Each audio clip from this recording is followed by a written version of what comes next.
An economist, Professor Cletus Dodonu, says government's decision to borrow should be based on prudent economic decision and not on politics. So he was speaking during a discussion on TV3's Current Affairs program Agenda.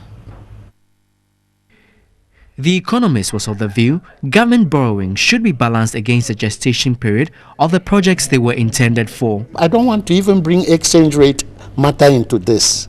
It's always going up. The debt profile is bad if you work it against what you are gaining from the investment from the debt. Professor Cletus Dodonu was at a loss why government should borrow at a high interest rate to retire domestic debt to put money back into the system, but leaves part of it idling at the central bank. And the interest cost that we have to pay back is now even higher than development expenditure. Those countries don't move. Why do you borrow so much?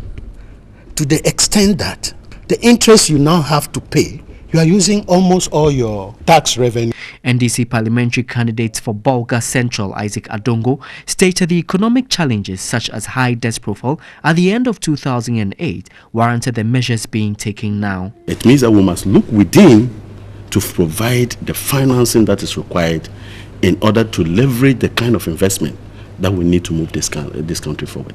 We have huge deficits in road infrastructure. We have huge deficits in power infrastructure.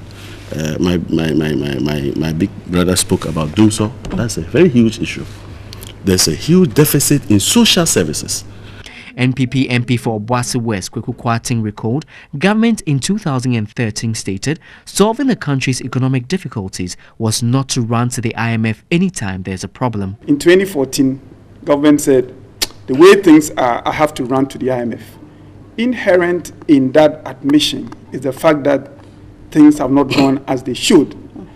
And so I think we are in no doubt that the economy is in distress. In the end, the IMF will not run your economy for you. You must begin to stop doing those things that made you ill in the first place.